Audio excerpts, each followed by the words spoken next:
My friends, when Donald Trump was president, taxes were cut, regulations were slashed, energy was abundant, wages were rising, capital was returning from overseas to fund the dreams and ambitions of our fellow Americans, and the economy was roaring. What a contrast to what we have seen from this administration now.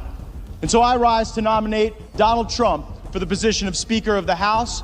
And for all of the vitriol that we hear from the media and at times the left, there were great moments of bipartisanship under the Trump presidency.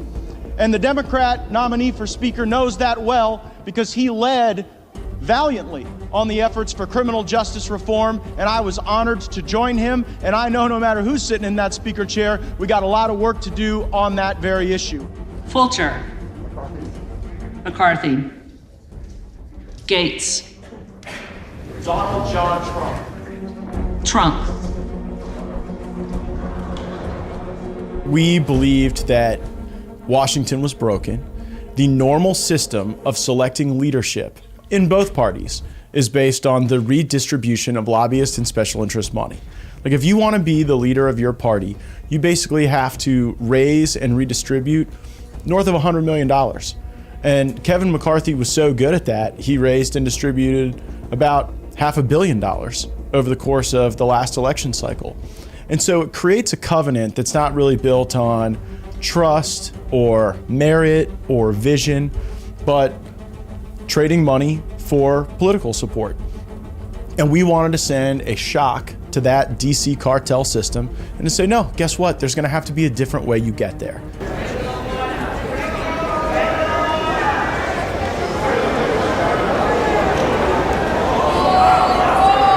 Good to see you this morning. I mean, do we think this is actually happening? Is he serious about going forward in 24? I think everyone wants to know that, but actually, let me tell you what Trump has been doing, because it could be earlier than 2024 and not because the election will be overturned. Trump has been endorsing candidates in each of the different states. We're kind of fed up with the rhinos, which are Republicans in name only. And the other thing is that what people don't understand is that the U.S. is a republic. And in that, you have to think of it like we're 50 different countries. And so he wants to really support state legislatures and secretaries of state so that a lot of the problems that happened in 2020 can get cleared up. But this is the talk that has been going on for 6 or 7 months. And that is, right now, 29 Democrats in the House have said they're not running again. The prediction is we're going to take the House and the Senate.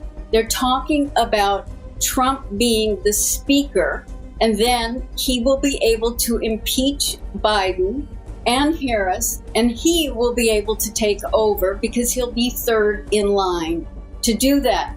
And this is a lot of the conservative commentators have been talking about this with a lot of detail. Dan Scavino, who handles his social media, keeps sending hints out to us. We get messages in circuitous ways, but don't jump to 2024. I really think what we have to watch is what's going on in the state. Forgive me. My colleague says we've passed the strongest border bills in history. Well, guess what? Look at the border right now. We didn't use sufficient leverage in the debt limit or in any other thing to actually get results on the border. The border is a disaster, really something I don't think you're going to be campaigning on, that you fixed the border. Second, you said you streamlined regulations. What the gentleman from Louisiana doesn't tell you is that all of the regulatory reform he was just bragging about is waivable by the stroke of a pen of someone in the Biden White House. Do you really think you've got anything for that? It's a total joke. And then finally, the welfare to work that the gentleman from Louisiana said we got. The welfare programs that they said that they streamlined with their welfare to work stuff, they're actually going to grow. Because while they did work requirements, they blew out those programs with expanded eligibility. I'm real glad you guys didn't put work requirements on Medicaid. It probably would have resulted in Medicaid expansion. And when it comes to how those raise money, I take no lecture on asking patriotic Americans to weigh in and contribute to this fight from those who would grovel and bend knee for the lobbyists and special interests who own our leadership, who have, oh, boo all you want, who have hollowed out this town and have borrowed against the future of our future generations. I'll be happy to fund my political operation through the work of hardworking Americans, $10 and $20 and $30 at a time, and you all keep showing up at the lobbyist fundraisers and see how that goes for you. I reserve. The fact is that people want to recruit him to be the speaker. I'm not saying that that is Trump's plan, but the conservative people have been talking about that because the Speaker of the House does not have to be an elected official.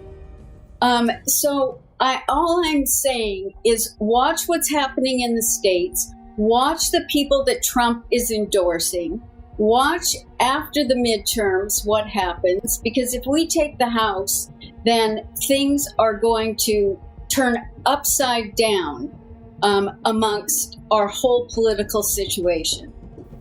The yeas are 216. The nays are 210. The resolution is adopted. Without objection, the motion to reconsider is laid on the table. The office of Speaker of the House of the United States House of Representatives is hereby declared vacant. President Trump, though, put on Truth Social that he didn't think this was a good idea. He didn't want to see Republicans fighting with other Republicans. How do you respond to the former president?